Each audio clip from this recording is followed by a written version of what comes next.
Assalamualaikum warahmatullahi wabarakatuh. Bismillahirrahmanirrahim. Alhamdulillahirabbil alamin kama amar. Asyhadu an la ilaha illallah wahdah wa asyhadu anna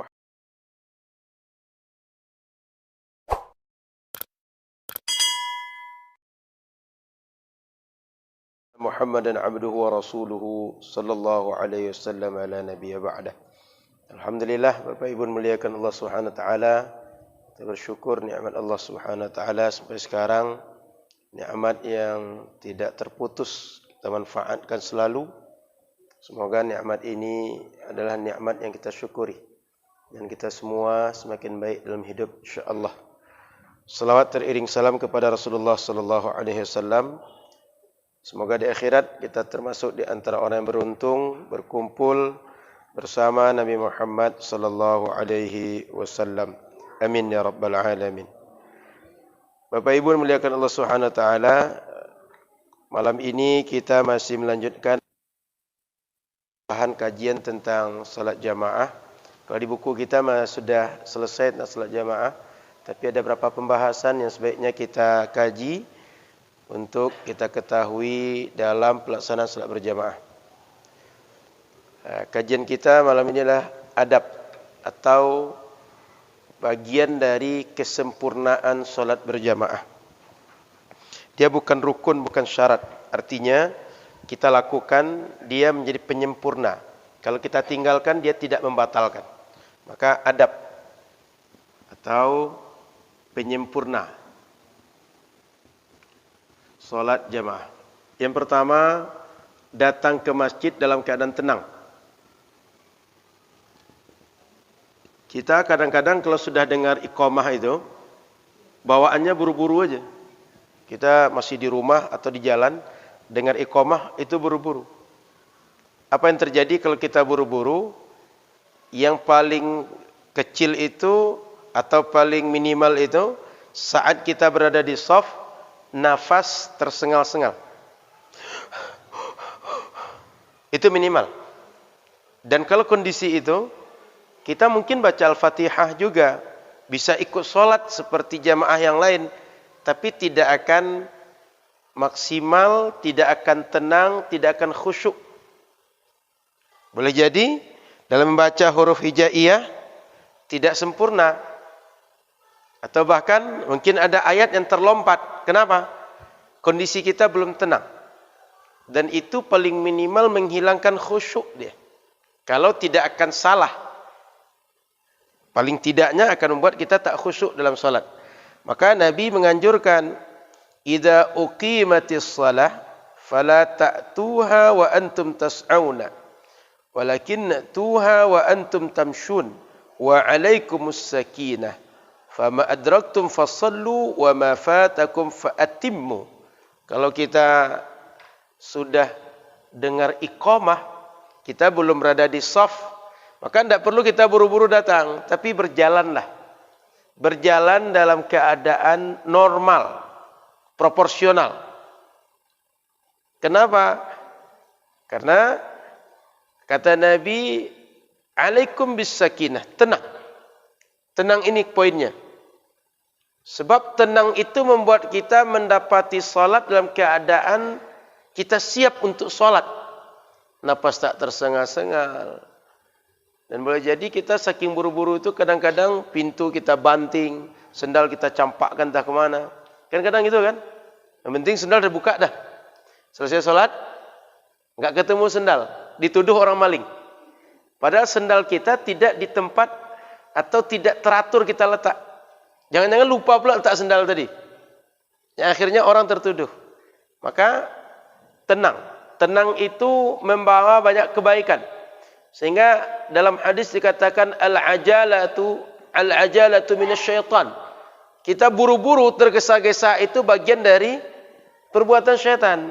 Syaitan yang menyuruh kita begitu. Tujuannya apa? Agar kalau sholat kita enggak nikmat sholat. Kalau sholat kita enggak khusyuk. Kalau sholat kita enggak memperhatikan hal-hal yang menjadi sah dan tidaknya sholat kita. Maka yang pertama dianjurkan untuk tenang. Kemudian seandainya kita sudah bertemu jamaah, ikutilah kata Nabi apa saja bagian solat yang dapat oleh kita. Ya, kalau orang sedang rukuk, kita ikut rukuk. Kalau orang sedang berdiri, silakan ikut berdiri. Nanti ketika imam salam, fa'atimmu, sempurnakan berapa yang belum dapat. Kalau baru 1 rakaat berarti, kalau maghrib kita tambahkan 2 lagi. Sesuai dengan berapa jumlah atau berapa perbuatan salat yang belum kita kerjakan saat berjamaah dengan imam. Jadi Rasul anjurkan, tenang saja berangkat, ikutilah imam sesuai apa yang bisa kita dapat dengan berangkat posisi tenang itu. Kemudian Bapak Ibu rahmat Allah Subhanahu wa taala, ada baiknya ketika kita berangkat ke masjid, kita membawa atau membiasakan anak-anak kita, terutama anak-anak yang sudah bisa untuk diajak kompromi. Kalau dia ingin buang air kecil, dia enggak sembarangan. Atau kalau kita bawa yang kecil sekali, dia pakai popok. Sehingga dia ketika di masjid tidak menjadikan masjid bernajis. Kalau makan dia bisa diatur. Kalau dia diperintah, dilarang, disuruh, dia ngerti. Sebaiknya anak seperti itu ke masjid. Agar ketika dia tumbuh, ketika dia besar nanti, dia tumbuh dan besar dengan kebiasaan baik. Sebab kita juga sudah merasakan Bapak Ibu, mungkin sudah banyak kita amati anak kita sendiri. Ya'ishul fata bima ta'awwadahu abuhu.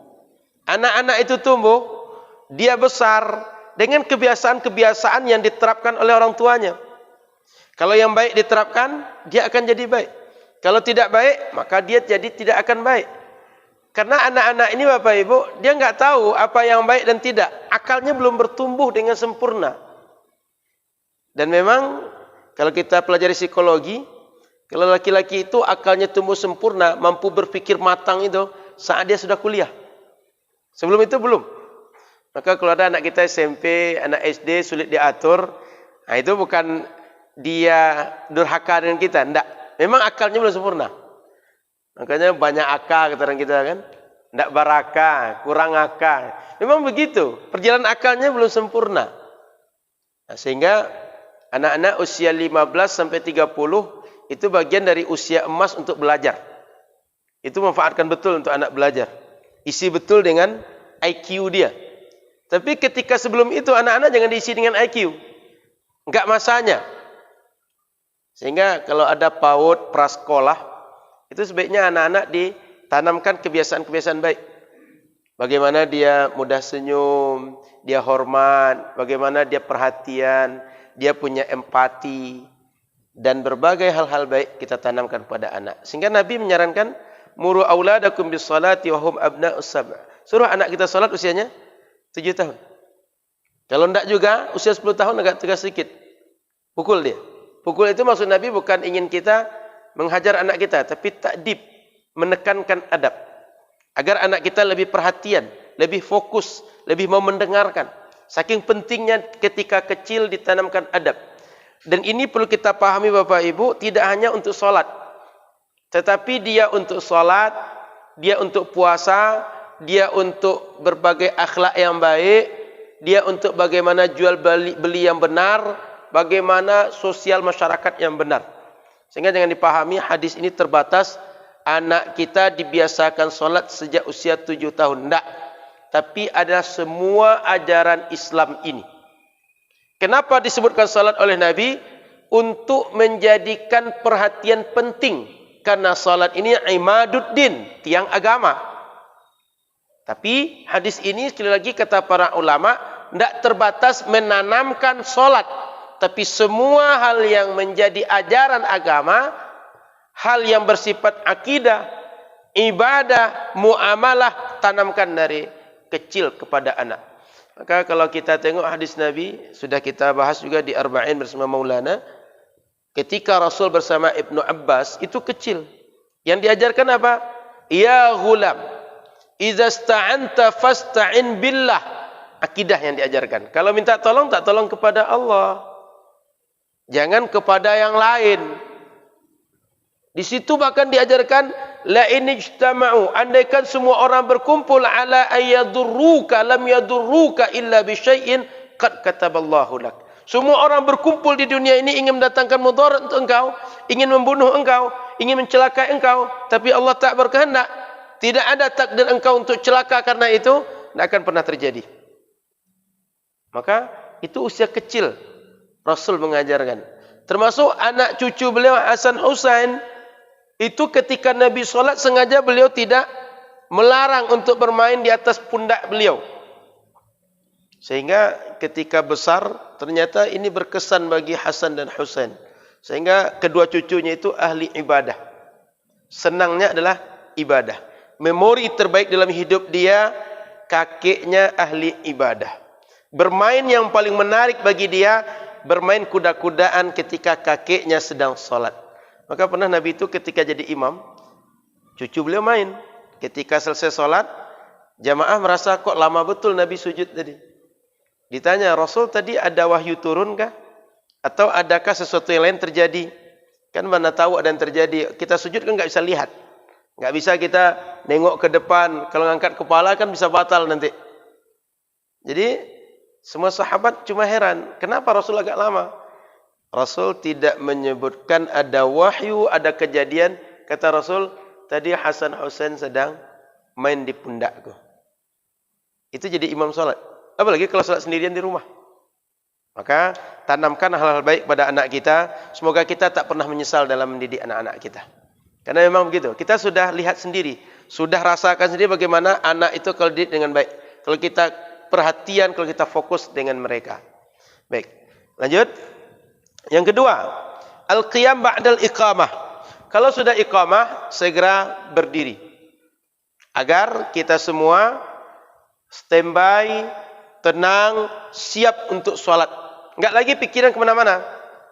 Apalagi kalau sekedar main HP, sekedar ngobrol, atau urusan-urusan tak penting. Tapi fokuskanlah diri untuk akan sholat. Siapkan diri kita akan menghadap Allah Subhanahu Wa Taala ketika kita sudah berada dalam posisi iqamah. Kemudian Bapak Ibu rahmati Allah Subhanahu Wa Taala, kalau seandainya ada orang tak mampu berdiri, dia tetap duduk sesuai dengan keadaan dia. Ini adalah kita kaji orang yang mampu berdiri.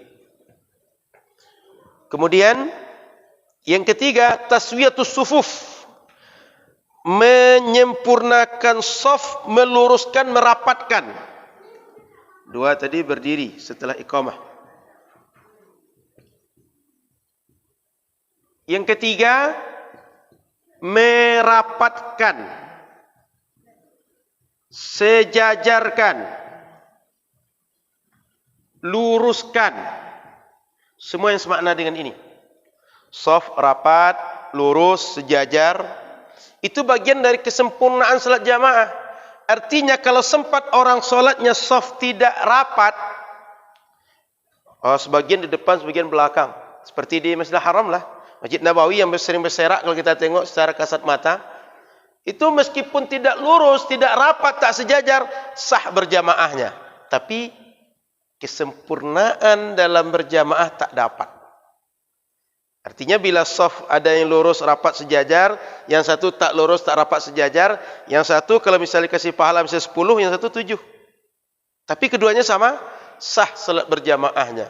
Maka Bapak Ibu yang sering di kita itu, kadang ada anak kecil, awalnya dia samping bapak, samping ibunya. Ya nama anak kecil kan tak bisa bertahan seperti kita. Pas salat dia lari-lari, yang samping marah. Yang samping menganggap, putus shaf kita. Tidak putus. Kita cuma kehilangan yang ini. Paham Bapak Ibu? Bukan salat jamaah kita batal atau tidak sah. Kesempurnaannya. Yang kedua yang sering terjadi, seperti kondisi pandemi sekarang. Apalagi kita kan sengaja pakai ini Pak, protokolnya digarisi di masjid kita. Sehingga mungkin berapa hari yang lalu atau berapa waktu yang lalu Bapak Ibu dengar bahwa ketika salat jamaah tidak boleh kita jarangkan shaf. Itu kondisi normal. Bukan kondisi pandemi. Kalau kondisi normal, kita tidak rapatkan shaf, hilang adabnya. Tapi ketika kondisi menuntut tidak rapat, kita tetap dapat pahala normal seperti biasa, seperti kita rapatkan shaf. Kenapa? Kita merapatkan, kita tidak merapatkan karena kondisi. Sehingga Bapak Ibu, kalau ada orang, dia itu kalaulah sehat, berdiri sholatnya, tak akan duduk. Tapi karena sakit dia duduk. Mohon maaf, mungkin beliau kadang duduk sholat. Meskipun beliau sholat duduk, beliau dapat pahala sama dengan orang berdiri. Kenapa? Keadaan beliau yang tak bisa berdiri. Tapi kalau ada orang sholat sunnah, dia bisa berdiri, dia pilih untuk sholatnya dalam keadaan duduk, dia dapat pahala setengah dari orang yang berdiri. Jadi Bapak Ibu, ada hadis bahwa sholat orang yang duduk itu setengah dari orang berdiri. Itu maksudnya adalah orang yang mampu berdiri, tapi dia pilih duduk. Dan itu sholat sunnah, bukan sholat wajib. Contoh nanti sebelum isya, setelah isya, kita sholat qabliyah atau ba'diyah. Lalu sholat 2 rakaat atau sholat witir ditambah setelahnya, duduk semuanya kerjakan, sah sholat sunnah kita. Tapi pahalanya setengah dibanding pahala orang yang sholat sunnahnya berdiri. Paham? Nah, balik kepada kajian kita, bahwa shaf itu isi dulu yang di awal, penuhkan. Setelah penuh, baru masuk shaf yang kedua. Tapi perlu diingat, jika ada orang datang masbuk, kemungkinan yang datang setelah dia itu enggak ada lagi, dan dia sendiri di shaf yang kedua. Shaf pertama penuh, datang, mungkin Pak Mul datang, di shaf kedua, sendirian. Orang kemungkinan enggak akan datang lagi. Contoh kalau di kantor kan tahu orangnya. Kalau ada sekian enggak akan datang lagi. Kecuali orang tiba-tiba dia, mungkin tamu, mungkin dia numpang sholat, karena dia nampak ada masjid, ada jamaah. Tapi menurut kita ini enggak akan datang lagi orang. Saya yang terakhir ini. Orang kalau sendiri di belakang itu sebaiknya dia tegak mungkin di bagian ujung shaf, lalu ditariknya paling ujung untuk berdiri bersama dia berdua di belakang. Dan itu sunnah. Orang yang paham, dia jangan nolak ke belakang. Dia dapat pahala tetap sama seperti fadilah shaf pertama. Tapi dia dapat yang kedua, menyertai kawannya di belakang. Dan itu sunnah. Paham ya? Jadi dalam berjamaah itu tak dianjurkan orang shaf itu memisah sendiri. Kalau bisa dia bersama dengan yang lain. Sehingga kalau misalnya shaf ini sudah 5 dah penuh, yang terakhir sendiri orang cuma datang, sebaiknya dia tarik satu orang ke belakang bersama dia, dan dia ditemani oleh orang yang di depan dia untuk bersama di shaf itu. Itu sunnah. Sehingga jangan kira nanti, orang ini kok narik saya ke belakang sih. Saya kan dapat shaf pertama, gara-gara dia enggak dapat shaf pertama lagi. Enggak. Dia dapat shaf pertama juga. Tapi yang kedua dia dapat menolong kawannya agar bersama, tak sendiri di belakang. Sebab sudah menjadi tabiat, kalau kambing ramai, dia enggak akan dimangsa serigala. Tapi kalau dia sendiri, dimangsa oleh serigala. Begitu juga ketika berjamaah. Kalau kita ramai, setan kecil peluangnya mengganggu kita. Tapi begitu terpisah, dia akan dipermainkan oleh setan. Makanya, kalau ada kejadian ini Bapak Ibu, boleh jadi kita pernah melihat, atau pernah dengar, atau pernah mengalami. Orang yang tidak paham, dia marah sama orang belakang itu. Atau dia nolak. Ngapain saya panggil gitu? Dia nggak akan mundur itu. Lebih repot lagi kalau dia pukul orang belakang. Ditarik kan tak mau, dia dihantam ke belakang. Yang belakang pun dia tak puas kan, dihantam ke depan. Ini karena kurang ilmu. Bukan dia tidak menjalankan sunnah, tapi kurang ilmu. Maka kalau ada kejadian itu, Bapak Ibu ditarik orang ke belakang, itu bukan dia iri. Bapak shaf pertama, dia ingin shaf pertama, enggak. Dia bukan ingin menggantikan, tidak. Dia berharap ada teman dia bersama untuk berjamaah di belakang. Paham ya? Gitu. Kemudian Bapak Ibu rahmati Allah Subhanahu wa taala, agar shaf kita lurus, sebaiknya yang standar itu tumit, jangan ujung kaki. Kenapa? Karena ujung kaki itu ke depan ada yang 42, ada yang 40, ada yang 37. Itu nanti shaf bisa jajar genjang nanti itu. Berantakan. Tapi kalau tumit ke belakang, itu bisa dikatakan sama. Ya kalau lebih betul nggak akan jauh lah lebihnya. Tapi kalau ke depan itu sangat beragam. Maka standar kita untuk meluruskan shaf sebaiknya adalah tumit. Kemudian Bapak Ibu muliakan Allah Subhanahu wa taala, ketika kita merapatkan shaf, itu yang terbaik memang bahu beradu dengan bahu, kaki beradu dengan kaki. Maknanya bahu kita dengan kawan di samping, kaki kita dengan kawan di samping sebaiknya beradu. Tandanya rapat shaf, supaya tidak terjadi furujat di syaitan, sebagai tempat yang celah syaitan main di situ. Nah, jika tidak memungkinkan punggung dengan punggung diadu, kaki dengan kaki diadu, sebaiknya punggung dengan punggung yang rapat, bukan kaki dengan kaki. Kenapa? Bapak Ibu bisa tes saja. Nggak usah kita kaji dalil dulu. Kalau orang berdiri mengangkang itu, orang yang ngangkang ini, ada yang di sini biasa dia Pak PBB baris-baris kayak gini nih. Kira-kira ini kuda-kudanya kuat nggak? Tahan lama nggak berdiri di sini? Kira-kira ini berdiri lama aja, nggak akan kuat. Dan kalau orang rapat, ini mudah goyang nih, mudah jatuh nih. Dorong dikit bisa jatuh nih. Tapi disuruh kita posisi itu nggak terlalu rapat, nggak terlalu renggang, dianjurkan sejengkal atau sekepal ini, jarak kedua kaki. Tujuannya apa? Orang kalau berdiri seperti ini, lurus bahu dengan kaki, berdiri gitu. Ini lama bisa ini. Sehingga kalau sholat, katakan tarawih atau sholat di malam Ramadan, satu rakaat imam baca setengah juz, ini bisa ini. Tapi kalau begini, ini nggak kuat nih. Begini juga enggak. Makanya dianjurkan dijarakkan sejengkal atau satu kepal saja. Supaya apa? Ketika kita berdiri pertama, ini elok ditengok, cantik. Kan orang berdiri seperti ini kan cantik ditengok. Yang kedua, kalau dia ketika sholatnya panjang, ini bisa tahan lama. Maka kalau ada orang sholat sampai begini, Bapak Ibu, ini bukan karena dia mengamalkan sunnah. Dia tidak terlalu paham dengan yang dianjurkan oleh Nabi. Karena yang dianjurkan oleh Nabi itu ketika kita rapat dengan sebelah adalah jangan sampai terjadi ruang yang nanti membuat syaitan mengganggu keduanya. Yang kiri diganggu, yang kanan diganggu. Ibarat orang colek-colek, dia gini kan syaitan. Dia sampingkan gini keduanya.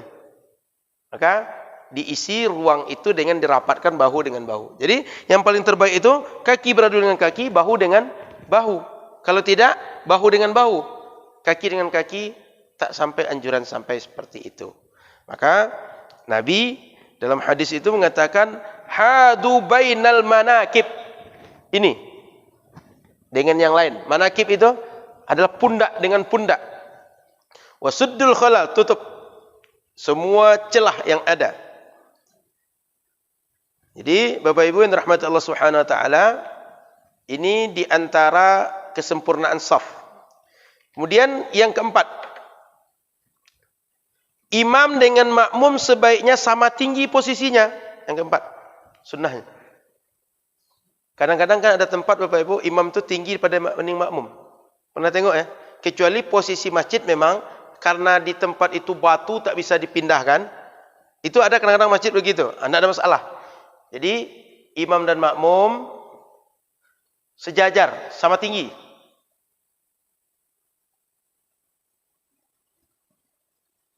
Jadi tidak ditinggikan imam dibanding makmum.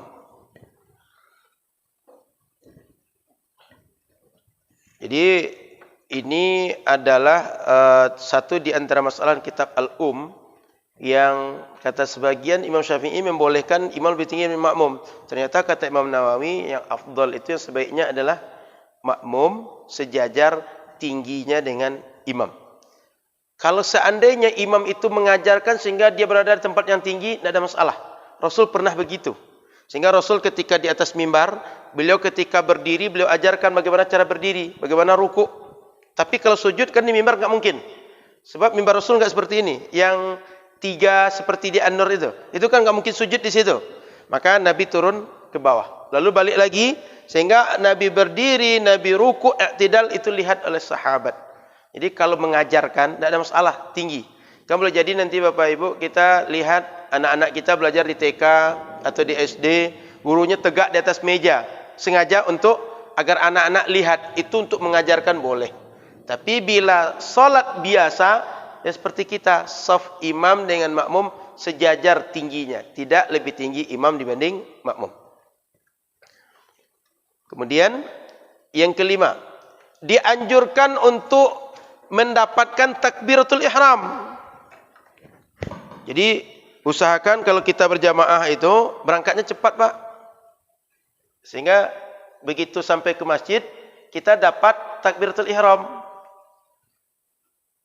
Jangan sampai nanti setiap takbir imam kita baru berangkat dari rumah.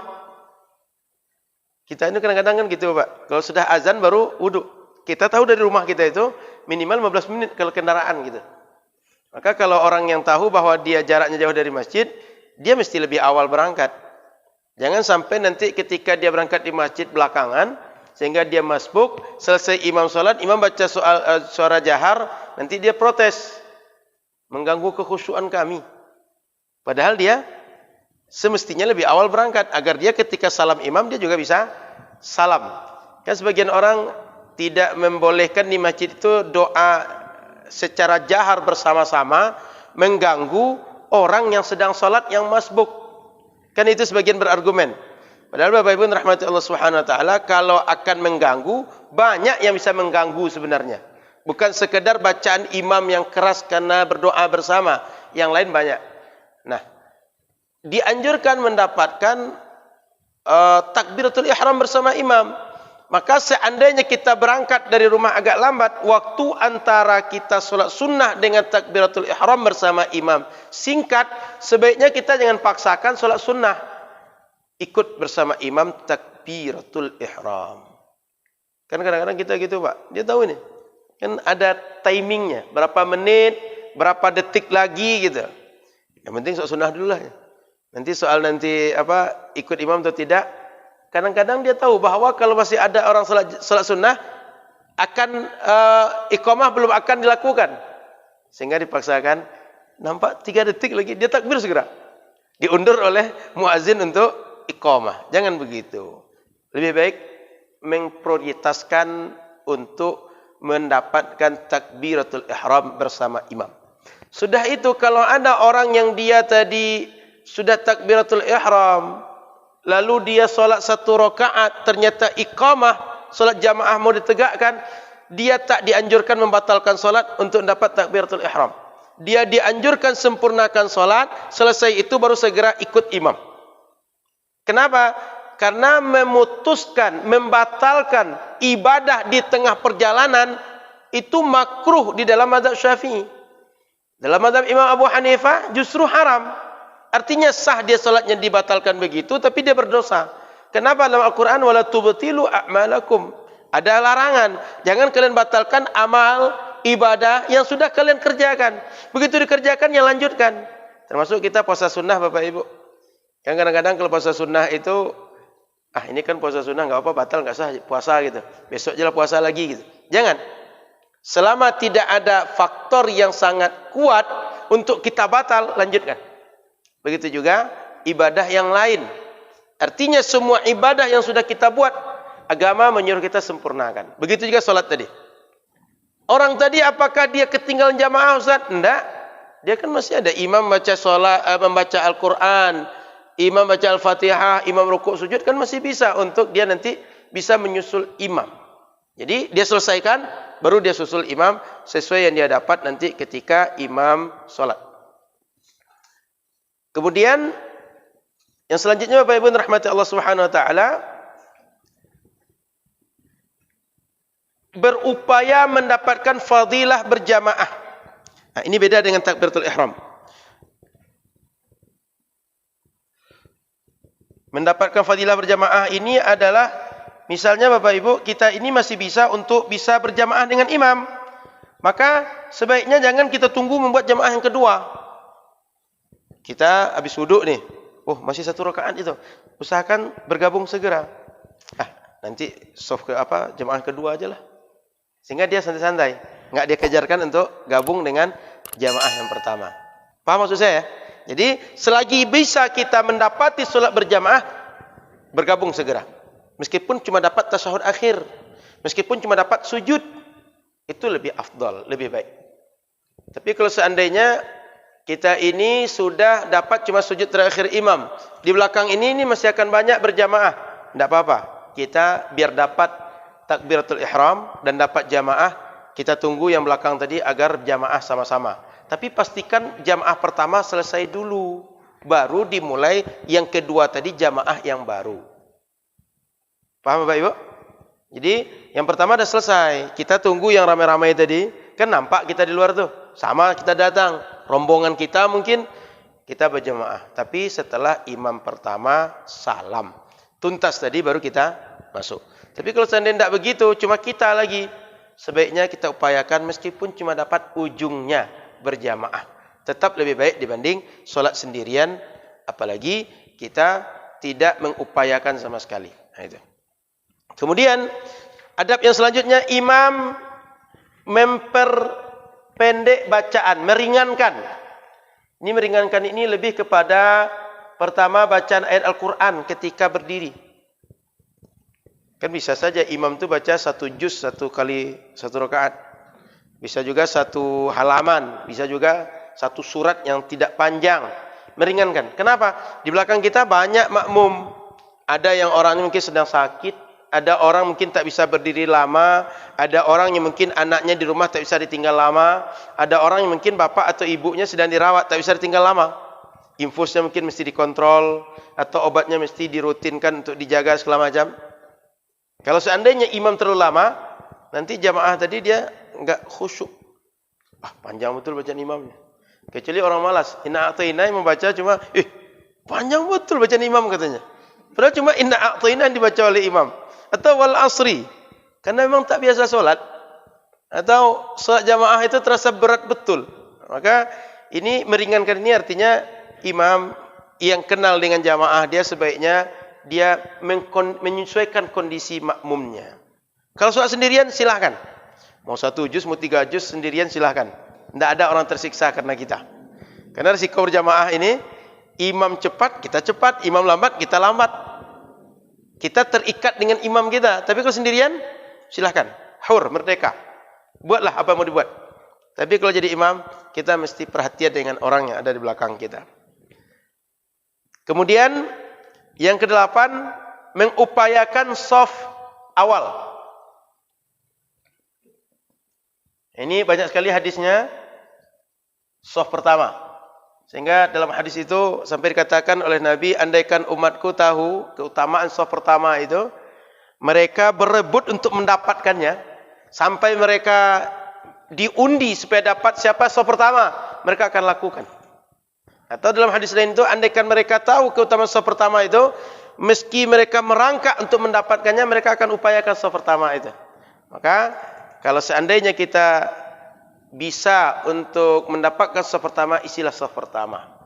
Lalu setelah shaf pertama baru shaf yang di belakangnya. Kemudian Bapak Ibu rahmati Allah Subhanahu wa taala, setelahnya itu seandainya shaf pertama dah penuh, kita membuat, shaf pertama kita buat tadi mulai dari belakang imam dulu, baru ke kanan imam. Karena Nabi itu suka apapun hal yang dibuat itu yang baik, yang kanan dahulu dibanding yang kiri. Maka yang kanan baru yang kiri. Kemudian i'adah dalam berjamaah. I'adah ini artinya melaksanakan mengulang solat dengan berjamaah. Ini kondisinya Pak, ada orang yang dia mungkin solatnya tadi batal, atau solatnya tadi belakangan ketahuan ada najis, sehingga mesti diulang lagi. Nah, kalau ada jamaah kedua, gabung dengan jamaah tadi dibanding solat sendirian. Atau dia ini qadha solat, dia gabung dengan jamaah, itu lebih baik. Kenapa? Karena solat sendirian itu penyakitnya banyak betul. Lupa lah, atau pikiran enggak tenang, enggak konsen lah, banyak saja. Maka kalau ada orang yang i'adah mengulang kembali solat, sebaiknya tetap melakukan atau bergabung dengan jamaah yang sedang melaksanakan solat jamaah. Kan solat maghrib tu Pak, selesai imam pertama, dibentuk shaf untuk jamaah yang kedua. imam yang baru datang. Maka kalau kita ingin ulang salat, gabung dengan mereka sebaiknya. Karena kalau salat sendirian, mungkin tidak khusyuk, mungkin lupa, dan lain-lain. Oke. Saya kira ini Bapak Ibu yang termasuk fadilah kesempurnaan salat berjamaah yang perlu kita bahas. Berapa menit lagi Isya? 6 menit lagi. Kita buka tanya jawab dulu. Silakan Bapak Ibu, kita diskusi dulu. Kalau tidak nanti kita tambah materi. Silakan. Ada yang bertanya? Silakan, Pak.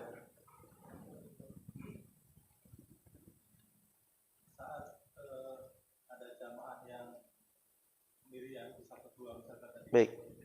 Itu yang ditarik ke belakang, itu yang paling ujung sebelah kanan, atau yang di tengah.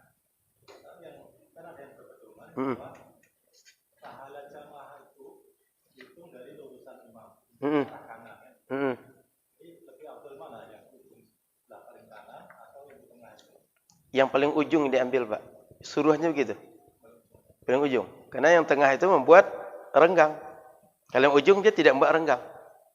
Maka kita ambil yang paling ujung sekali. Mungkin kalau ada jamaah datang, nyambung ke saf itu ya? Boleh nyambung saf pertama, boleh yang kedua. Karena keduanya bisa. Tapi orang yang mundur tadi dia tidak kehilangan fadilah saf pertama. Kenapa? Dia mundur itu bukan karena dia tidak ingin saf pertama, tapi menolong yang baru datang tadi. Nah, itu hikmahnya Pak. Kenapa yang di ujung disuruh? Sebab supaya jangan terjadi renggang yang dilarang, yang tidak dianjurkan oleh Nabi. Makanya yang di ujung. Supaya kalau ujung tidak terbuat renggang. Ya ibarat tangan kan diamputasi saja bagiannya rusaknya. Kira begitulah. Softnya tetap sempurna. Gitu Pak. Sudah Pak? Ya, silakan lain. Silakan Pak.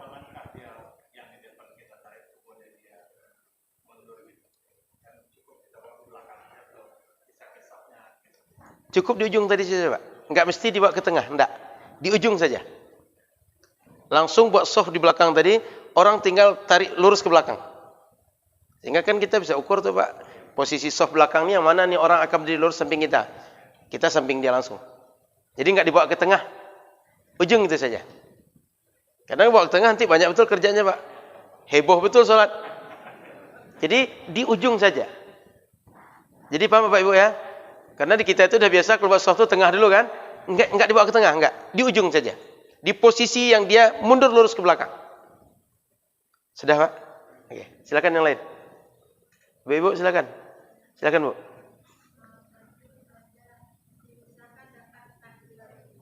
Ya.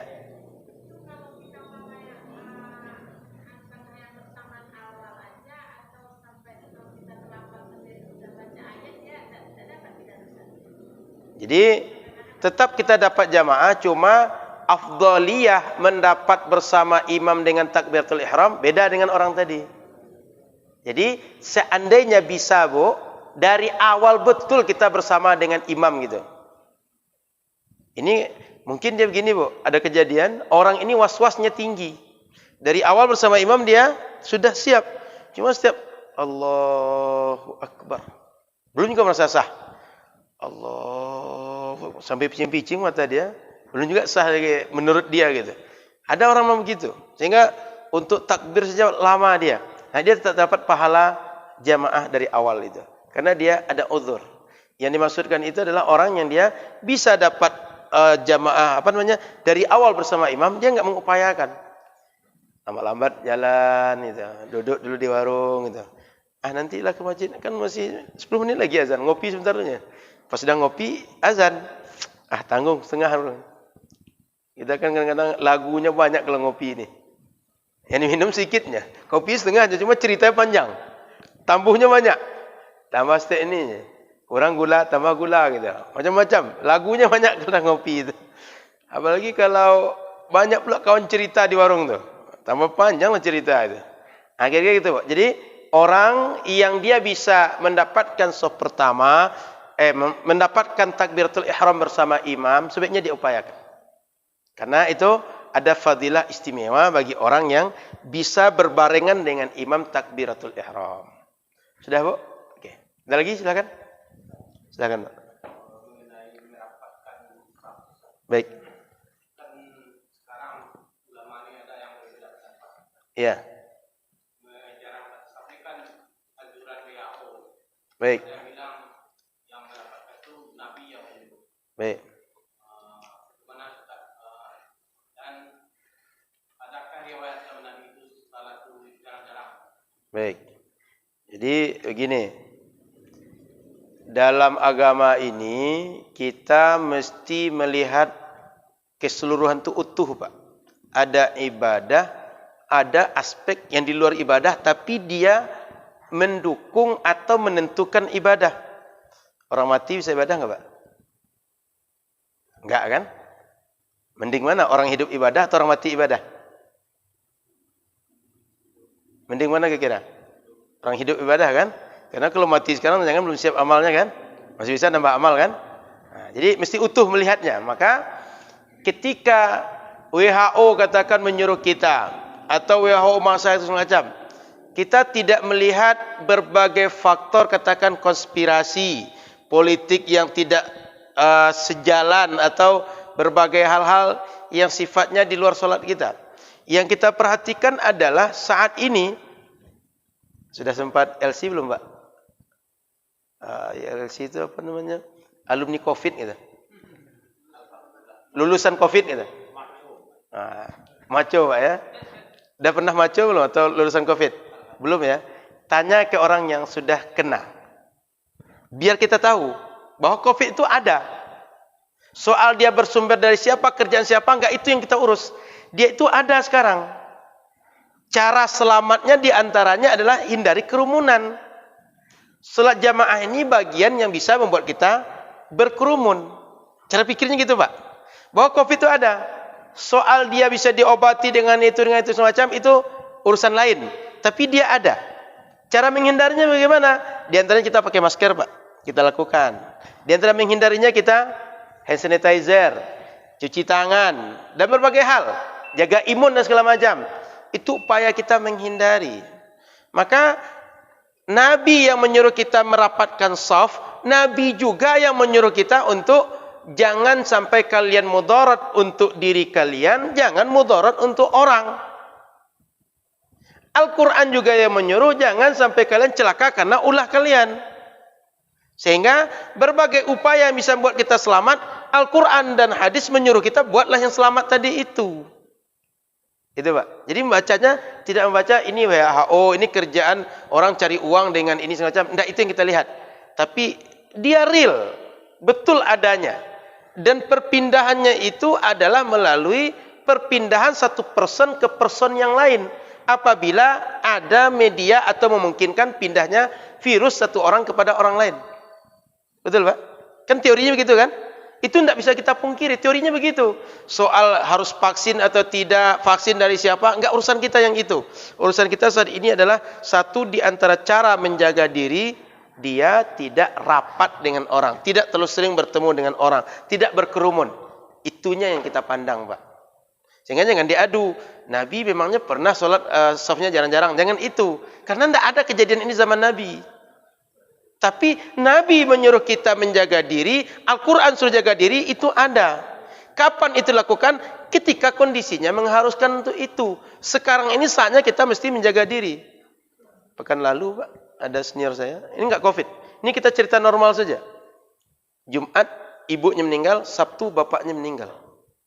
Dan hari ini banyak orang, kita boleh katakan asal keluar rumah, saya kalau sekarang pergi pengajian tuh kemana, Pak? Itu di jalan tuh bisa katakan setiap keluar tuh ketemu ambulan. Dulu enggak begitu. Artinya apa? Ini di lapangan terjadi real dan banyak gitu. Kalau enggak banyak enggak akan mungkin kita PPKM, Pak.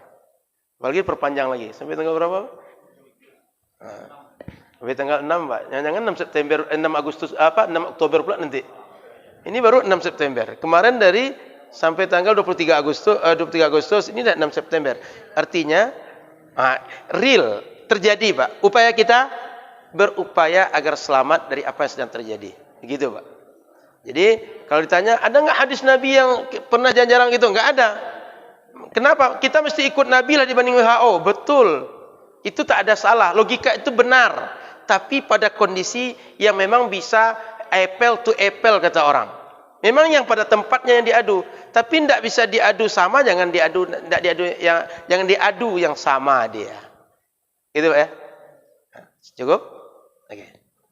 Silakan azan dulu, siapa azan?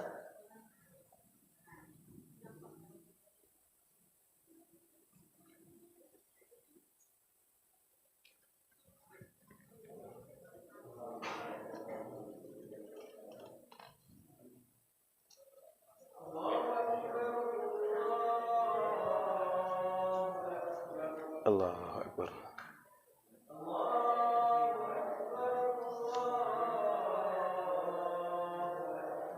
Allah.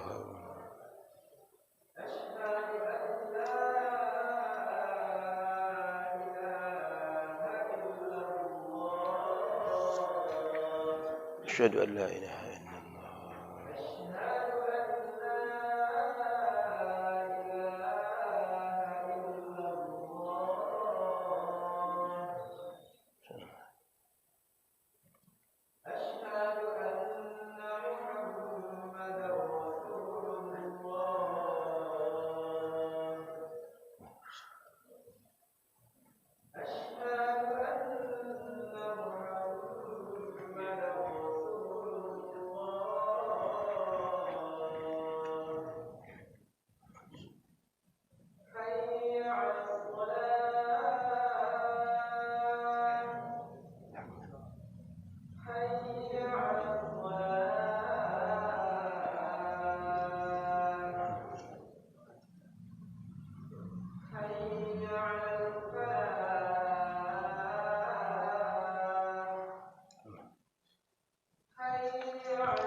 Allahu Akbar, Allahu Akbar.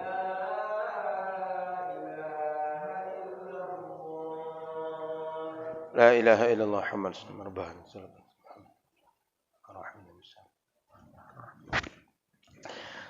Ada tambahan sedikit Bapak Ibu, poin yang ini dianjurkan mengulangi jamaahnya. Nih, yang ke-9 nih. Ada kejadian seperti ini. Kita ini tadinya di perjalanan sehingga sholat kita jamak. Rupanya pas kita sampai ke masjid, di masjid baru akan didirikan sholat jamaah. Anggap kita tadi zuhur asar, kita jamak takdim. Kemudian kita menuju katakan ke Masjid Nurul Fajar. Begitu sampai di masjid, orang baru akan sholat asar. Baru selesai azan, sedang nunggu azan iqamah, kita datang.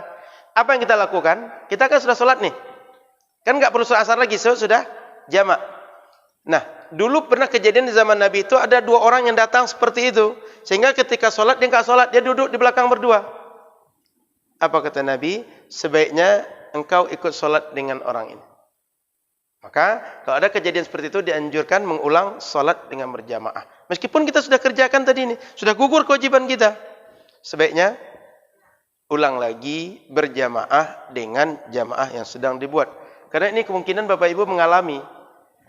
Boleh jadi ini kejadian dalam perjalanan atau pergi perjalanan umroh. Kita di perjalanan sudah safar. Kemudian melakukan sholat safar. Dan saat itu gugur kewajiban kita selesai. Sampai di masjid. Karena kalau seandainya kita tidak sholat bersama jamaah yang lain, mungkin orang yang tak paham akan memunculkan fitnah di situ. Apa kata orang yang tak paham? Itu orang belakang itu kan nggak sholat dengan imam tuh. Berarti imam ini tak bisa diterima sholatnya. Buktinya dia nggak mau sholat.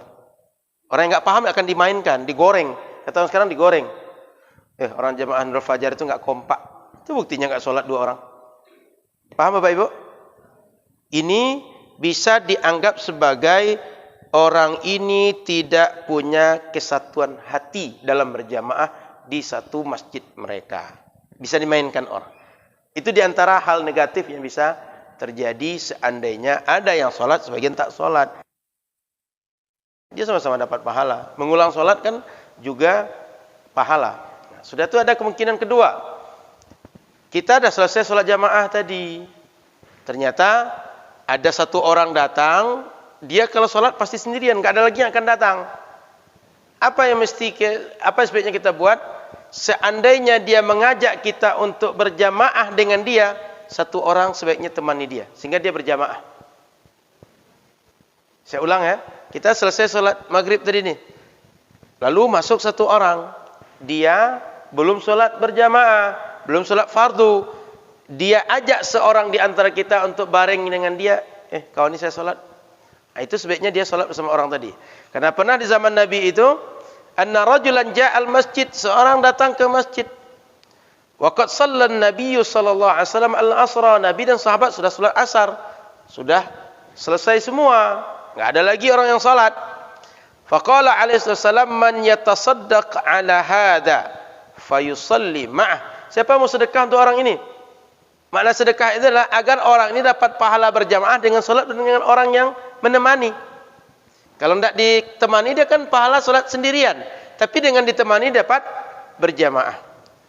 Fayusalli ma'ah faqama rajulun fasalla ma'ah. Maka seseorang di antara sahabat berdiri, lalu yang datang belakangan tadi solat berdua dengan sahabat tadi. Justru Nabi menganjurkan agar orang tadi ditolong mendapatkan yang afdal. Dia solat sendirian sah, tapi bila ada yang menemani lebih baik. Itu yang kedua. Yang ketiga, bisa saja orang tadi dia nengok masih ada yang solat nih. Yang depan tu entah solat wajib atau solat sunnah, dia enggak tahu. Yang penting lagi ada yang solat. Ditepuk pundak kita dan dia bergabung bersama kita menjadi makmum di belakang, itu boleh. Maka bapak yang sedang solat sunnah enggak usah batalkan solat, enggak usah dikasih syarat. Jangan. Pernah enggak gitu? Saya pernah lihat begitu soalnya. Sehingga begitu kita mau takbir kan dia gini-gini kan.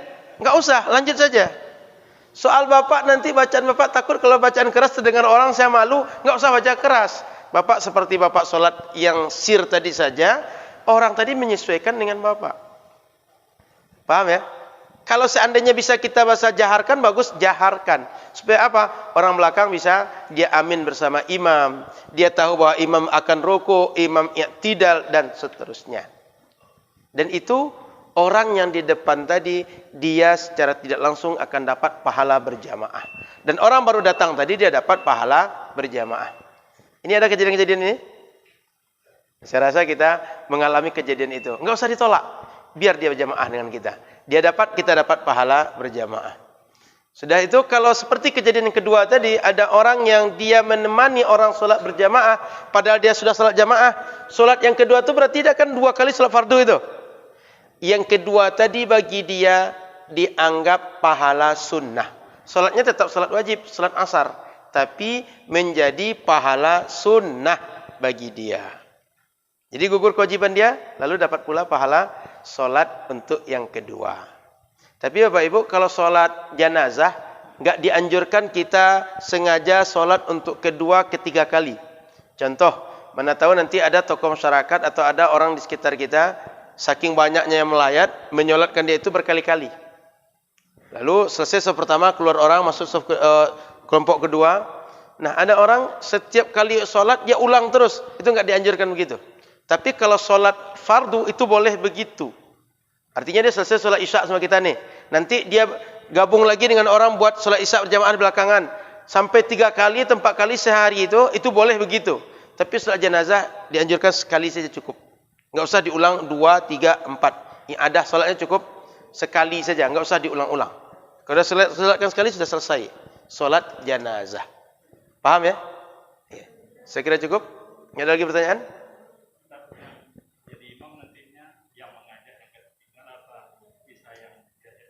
Terserah satu di antara dua, Pak. Kan boleh jadi dia ngukur kan.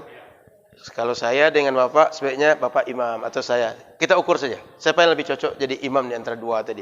Siapapun jadi imam boleh. Artinya orang yang sudah sholat jadi imam tidak ada masalah. Bapak yang masbuk jadi imam boleh. Kita ngukur saja. Kan kita bisa mengukur dengan ketentuan sebelumnya. Ada yang lebih faqih, ada yang lebih bagus bacaan Qur'annya. Sudah, Pak? Ya. Kalau seandainya kita tahu orang itu bahwa kita lebih dibanding dia, jangan suruh orang itu sengaja pula. Sebaiknya orang yang ngerti. Di masjid ini termasuk, kalau nanti imam tak ada. Kalau ada orang yang ngerti jadi imam, jamaah di sini, dia maju. Jangan biarkan orang yang baru tiba-tiba jadi imam, dia menyerobot jadi imam, jangan. Itu sebagian orang ada yang tak berakhlak begitu.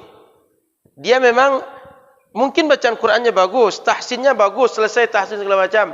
Tapi belum tentu dia fikih solatnya baik. Jadi kalau ada di satu tempat itu imam ratibnya, imam rutinnya sedang tidak ada, lalu ada yang ngerti solat, segera maju. Jangan berikan ruang kepada orang-orang bodoh untuk memimpin orang-orang pintar. Hari ini banyak begitu. Orang-orang yang kurang beradab, dia langsung maju saja. Bahkan sengaja mengincar posisi kalau imam tak ada nanti, dia langsung maju. Jangan begitu. Bagi kita yang paham Al-Quran, yang paham fikih, jangan begitu. Biasakan memperhatikan adab, biasakan perhatikan sosial di sekitar kita. Karena Nabi tak mengajarkan begitu, sunnah tak mengajarkan begitu. Jadi orang yang mengertilah yang mengambil posisi. Itu juga kalau di jalan Bapak Ibu, kita tahu nih bahwa orang ini cuma sopir-sopir semua, enggak mungkin dia belajar segala macam itu. Yang ngerti segera jadi imam. Jangan, oh nampaknya dia pakai sarung, nampaknya begini, dia jadi imam. Enggak. Yang zahir itu sekadang-kadang dia bisa jadi standar, tapi tidak selamanya jadi standar. Jadi yang berilmu mesti memimpin yang tak berilmu. Jangan yang berilmu dipimpin oleh tak berilmu. Karena yang berilmu saja memimpin jadi masalah, apalagi tak berilmu yang memimpin. Lebih banyak masalah yang muncul. Paham? Saya kira cukup. InsyaAllah kita lanjut pekan akan datang. Kita bisa lanjut kepada masalah solat safar. Yaitu solat jamak dan qasar. Adapun pertanyaan tentang solat jamaah yang masih tersisa, nanti kita tampung di dalam pembahasan solat safar di kajian akan datang insyaAllah. Terima kasih. Mohon maaf salah dan kurang. Subhanakallahumma bihamdika. Asyhadu an la ilaha illa anta astaghfiruka wa atubu ilaika. Assalamualaikum warahmatullahi wabarakatuh.